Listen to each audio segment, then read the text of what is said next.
Hello， 大家好，我是杨姐。今天我要讲的是一个能与国家抗衡的神秘家族。200多年来，每天黄金的看牌价由他们制定，1个多世纪的世界经济命脉被他们牢牢地掌握在手中。19世纪是这个家族的鼎盛时期，曾被称为是凌驾于英国、法国、德国、俄国和奥地利之上的第6帝国。当时这个家族的财富占有那个世界的总财富的1半以上，掌握了几乎整个欧洲的金融体系，可以说是富可敌国，连皇室都要礼让他们3分。这个家族就是著名的罗斯柴尔德家族。如今华尔街的神经中枢摩根财团就是在这个家族的扶持下变得枝繁叶茂。这个传奇家族不仅改写了世界金融史，还留下了很多传说，而且他们一直保持低调，根本不存在于任何官方的世界财富排行榜。外界声称这个家族的资产是当今世界首富的600到800倍。由于外人对这个家族知之甚少，只能通过这个家族至今唯一公开的一座古老而奢华的庄园，位于英格兰白金汉郡的沃德斯登庄园，来了解这个家族的历史。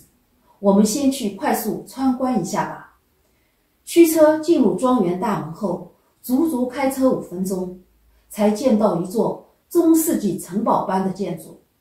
眼前这座沃德斯登庄园是罗斯柴尔德家族用于夏季周末宴请宾客所建造的，在英国是数一数二的顶级豪宅。它占地面积165英亩，始建于1874年，有150个房间，仅平时打理维护就需要100多名员工。贵族王室和政界名人频繁地出入这个庄园的客厅，其中有英国女王维多利亚、英国国王爱德华七世、美国总统里根、美国总统克林顿、英国首相丘吉尔、英国首相托尼布莱尔、英国首相撒切尔夫人等等等等。所有内部的陈设也极具巧思，收藏和展示了大量保存完好并且历史悠久的收藏品，琳琅满目。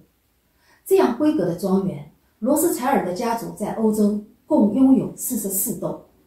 那么这个家族是如何起家的呢？在发达前祖上就超有钱吗？并不是。在我接下来讲之前，请用你们发财的手指点开 subscribe， 按下小铃铛，这些功能都是免费的，这样您就不会错过我下一条新影片。好，咱们接着讲。这个传奇的家族发迹于18世纪，在1744年2月23日，一个名叫梅尔阿姆谢尔罗斯柴尔德的男孩降生在德国法兰克福犹太人聚居地的一个小屋子里。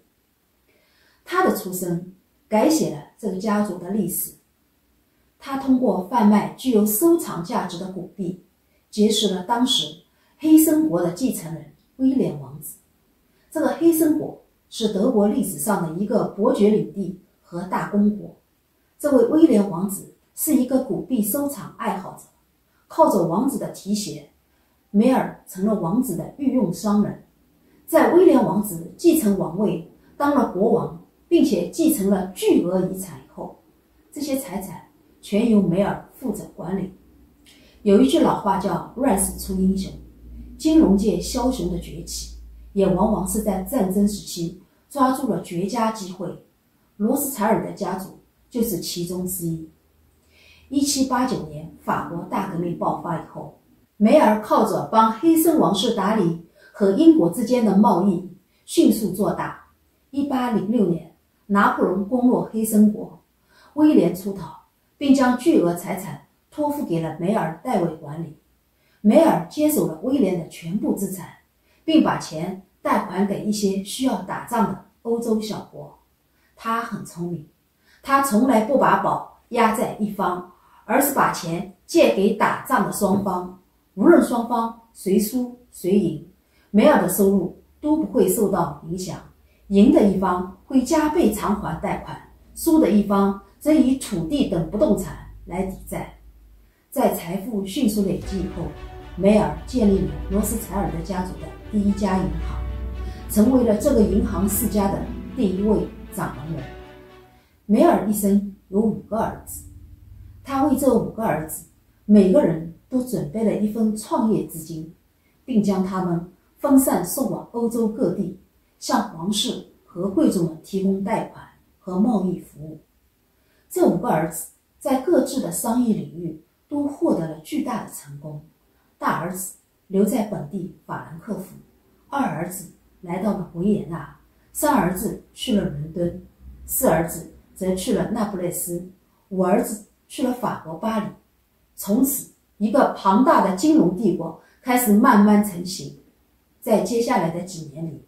罗斯柴尔德家族在奥地利、法国、那不勒斯等地都分别建立了罗斯柴尔德银行，并靠着自行组建的情报网和关系网，在拿破仑战争和普法战争中大发横财。尤其是三儿子纳坦梅尔·罗斯柴尔德，在拿破仑战争时期，英国王室为了与法国抗衡，大量对外借款。纳坦瞄准时机，在1813年至1815年之间，向英国提供了上千万英镑的战争贷款，又向普鲁士政府提供了500万英镑的贷款，并发行了基于该贷款的政府公债。最后，纳坦在公债投机上狂赚了20倍的金钱，一举成为英国政府最大的债权人，从而将英国的经济紧紧地握在了手中。而当时被称为世界工厂的英国傲视列强，是世界的中心。罗斯柴尔德家族自此从一个普通的金融家族一夜之间跻身欧美的上流社会，并长盛不衰。1816年，纳坦被维多利亚女王授予男爵头衔，2年之后，兄弟5人都被奥地利授予男爵头衔。至此，这个曾经在社会底层的犹太家族从此跨入了贵族阶层。紧接着，罗斯柴尔德家族入股英格兰银行，成为了英国中央银行的最大股东，控制了当时这个世界最强大的国家的货币发行权和管理权。到了1850年左右，罗斯柴尔德家族总共积累了相当于60亿美元的财富，一个庞大的罗斯柴尔德金融帝国在欧洲形成。对于犹太裔的罗斯柴尔德家族而言，第2次世界大战给家族带来的打击是致命的。家族在奥地利的银行被纳粹充公，犹如皇宫的豪宅也被洗劫一空，但罗斯柴尔德家族的商业帝国却没有就此消失，起伏中他们依旧续写着传奇。随着英国在美洲的殖民地扩张，美联储问世，罗斯柴尔德随即控制了美元的发行权。据称，目前的美联储实际上是由3大家族构成，这3大家族是罗斯柴尔德家族、洛克菲勒家族和摩根家族，而后2者又多是罗氏扶植起来的。这么一来，罗斯柴尔德家族实际上是控制了整个美国经济命脉的幕后主使。家族创始人梅尔有一句名言：如果给我一个国家的货币发行权和管理权，那么法律是由谁来制定的就不再重要了。目前，除了中国、俄罗斯、古巴、叙利亚、伊朗和北朝鲜以外，这个世界上大部分的中央银行都有罗氏的入股。现在的罗斯柴尔德家族更是抓紧对货币的控制。随着电子货币的问世，罗斯柴尔德家族也很快发行了自己的虚拟货币 AFCoin。 有人会问，为什么200多年来罗氏家族能在金融、政治和战争的残酷漩涡中所向披靡？这就不得不提这个家族的创始人梅尔在1812年留下的5句遗嘱家训。1. 家族银行中的要旨只有家族人员才能够担任，只有男性家族人员才能参与决策。2. 家族通婚要在表亲内进行，防止家族财产稀释。按一般的遗传学规律，近亲结婚诞生的后代生理大部分有缺陷，但史料记载，罗斯柴尔德家族近亲结婚却没有这些问题，这一点一直无法被解释。3. 不允许公开家族财富，这就能理解为什么在权威的福布斯排行榜上却从不见罗斯家族的身影，因为对于家族总资产高达50万亿的罗斯柴尔德家族成员而言，世界首富的头衔以及福布斯榜首的位置都远不及家族遗产来得更有吸引力。4. 家族遗产继承不允许律师介入。5. 每个家族的长子为各家领袖，只有家族一致同意才能允许次子继承，任何违反遗嘱的人将失去一切财产继承权。随着时代发展，到20世纪初，这个庞大且神秘的巨富家族才慢慢放弃了近亲结婚的传统，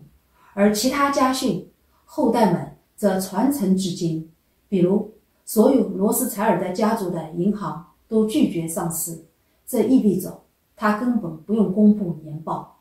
200多年来，这个家族一共在地球上投资了多少生意，赚了多少钱，只有家族核心成员才清楚。